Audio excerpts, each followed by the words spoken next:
Hey guys, welcome back to a members only video on Modern Life of the 70s Mind. I hope you guys are doing great.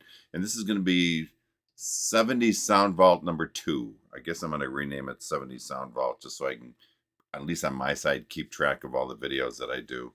This is going to be an interesting one. Somehow, for some reason unknown to me, there was some confusion around the meaning of this song. And the song is One Toke Over the Line by Brewer and Shipley. I've heard some people say, which I don't know, that it was about a train or a train ticket or something, which apparently they called a toke. I've never heard of that, but I would bet everything I own that this was about marijuana, Mary Jane, ganja, weed, whatever you want to call it. I think that's what the song was about. Even the singers admitted it was about them taking one too many hits, if you will, and having a difficult time playing their instruments as a result. There was clearly some confusion, though. While President Nixon was literally trying to ban this song, Lawrence Welk it was a male-female singer, I think they were called Dale and Dale, performed the song, which they renamed Token. Apparently, they thought this was like a religious type song and thought that it would appeal to their very family-friendly audience that they had at the time. I've also read that while Lawrence Welk was playing the song, the Grateful Dead was also singing this song while they were on tour. So those two just don't seem to go along. But anyways, let's go ahead and listen to this. I'll get my headphones on and we'll be right back. Okay, we are back. Headphones are on. Video is queued up. I don't know about you guys, but I'm actually kind of excited about going back and taking maybe a little deeper look into some of these videos. At least the songs that I grew up with, 99% of these I've never seen the actual video. So to me, that's kind of an exciting part of this as well. So, all right, again, this is Brewer and Shipley, and the song is One Toke Over the Line. Here we go. The following program is brought to you in living color. I remember on that. NBC. I remember that a lot. The peacock. It just starts in black and white. I like that.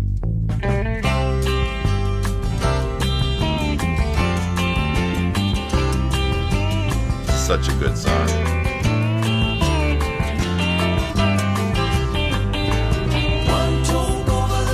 Sweet Jesus, one toke over the line. Sitting downtown in a railway station, one toke over the line. Waiting for the train that goes home, sweet Mary, hoping that the train is on time. Sitting downtown in a railway station, one toke over the line. Who do you love? I hope it's me. I've been changing, as you can plainly see. I felt the joy and I learned about the pain that my mama said. If I should choose to make a part of me, it surely strike me dead. And now I'm one toke over the line, sweet Jesus, one toke over the line. Sitting downtown in a railway station, one toke over the line. Waiting for the train that goes home, sweet Mary, hoping that the train is on time. Sitting downtown in a railway station, one toke over the line. Okay, so that's halfway. I'll back it up just a little bit. I hope my tapping on my foot isn't coming through the microphone too strong because I'm just tapping away and all of a sudden I'm thinking to myself, wow, I'm tapping pretty hard. I hope that isn't coming through. But anyways, I did a little research on this. At least I'm trying to give a little background on some of these songs. And in an interview, Brewer and Shipley stated that they considered smoking marijuana sort of a sacrament, if you will. And that's why they brought the Jesus reference into the song. I've always honestly just kind of, since it mentions Jesus, I always just kind of put a warm spot in my heart. So I'll go with that. Obviously, it wasn't meant to be a religious per se song, but I'm going to go with whatever my mind wants it to be. During the 70s, though, if you guys recall, there was a kind of a short-lived Christian rock stage that music went through. There were songs like the first one that comes to mind is always Spirit in the Sky. And then, of course, there's an easy one like Jesus Christ Superstar. Everyone is familiar with that. There was also put put your hand in the hand, and then there was the Godspell. I have Godspell up there. Day by Day was on that, and the Doobie Brothers also released one. I think around the same time period. That was Jesus is Just All Right with Me. And I'm sure there were others. I just can't think of them off the top of my head. But because of that, and because of some of those songs that were being released, I can see why there might have been a little confusion with this song. But all right, let's go ahead. And I had backtracked just a hair, so we're gonna kind of ease into the next second half, and let's go. Sitting downtown in a railway station, one toke over the line. I sail away, coming by, and now I'm returning and showing off my smile. I met all the girls and I loved myself a few, and to my surprise, like everything else that I've been through, it opened up my eyes, and now I'm one toke over the line, sweet Jesus, one toke over the line. Sitting downtown in a railway station, one toke over the line. Don't you know I'm just waiting for the train that goes home, sweet Mary, hoping that the train is on time. Sitting downtown in a railway station, one toke over the line. Guitar solo.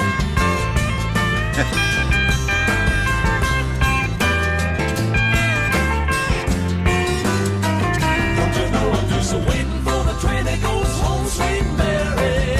I'm hoping that the train is on time. Sitting in a railway station, one toke over the line. I wanna be one toke over the line, sweet Jesus. One toke over the line.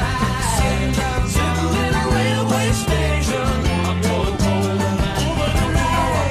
Just waiting for the train that goes home. Hoping that the train is on time.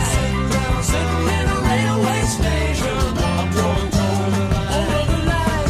Sitting downtown in a railway station, one toke over the line. One toke over the line. Yeah. Boy, music was so fun back then, wasn't it? You could sing along to it. You could tap your foot like I'm doing to it. It was just such a wonderful era. In an interview that they had given, they said that they never really put any serious thought into the recording of the song, much less it becoming a single and the biggest hit that they ever came out with. The singers stated that when they first gave this song to the record company, I guess if you would, they said that it was too long because the song contained 3 verses. The studio demanded that they cut the third verse of the song to keep it within the 3-minute and 10-second limit that they apparently imposed on songs at the time. So they didn't have digital recording, so they had to take the actual like reel-to-reel tape and splice it. And they spliced out the third verse. Too bad they didn't keep that. There wasn't a copy of that, because I would love to hear another verse on this. And they had basically one shot on getting this right, because once you cut the tape, it's cut. You can tape it together, but there's no, because I've actually done this when I was doing DJing. I would actually cut some of the songs and I'd splice them together. You have to be so exact. But fortunately, they got it right, because if they didn't, they would have had to re-record the entire song. But we got the original version because they spliced it right. So anyways, like I said, it would have been really fun if they could have somehow recovered that third verse. It would have totally changed the feel of the song, I think. That was fun. I like that. All right, let me get my headphones off, and I'll be back for final thoughts. All right. How fun was that? I really enjoyed that. This was another one of those songs that I just played over and over and over again on my little turntable. Probably at the time sounded garbage, but to me it was music to my ears. I guess growing up, I really enjoyed more of these sing-along type songs. and this was clearly one of them. You'll definitely see that trend as we keep going on with this whole 70s thing. That was just what I was drawn to. I really enjoyed just singing along with the songs and being happy listening to them. Anytime a song creates confusion like this one did and conversation, I'm all in. It just makes, to me, it makes the song that much more interesting. When I was thinking about this song in particular, it was funny because I knew nothing about this Brewer and Shipley guys. So I found this very interesting to learn a little bit about them and how they really didn't plan on this song being a hit at all. So between this and Spiders and Snakes, I am so looking forward to doing all these little videos on the 70 songs that I grew up with. The list that I came up with was like a mile long. So I'm not going to be short of songs that I can react to. Just so you know, you might have already seen it. I did share the first video, Spiders and Snakes, with the regular YouTube crowd. So I can kind of give them an idea as to what we're doing here. I hope you're okay with that. I'm trying to spark just a little interest on the membership side, and I thought maybe this might be a way to do that. But anyways, I really appreciate your support, guys. And I will be releasing another one. I'm going to try to do maybe one a week. Does that sound fair? Does that feel like a good number? I want to obviously keep you guys happy. So if any feedback you guys want to give me, I would really appreciate it. So, all right, guys, remember, only life is priceless. Make each day count. Peace out. I'll talk to you guys next time.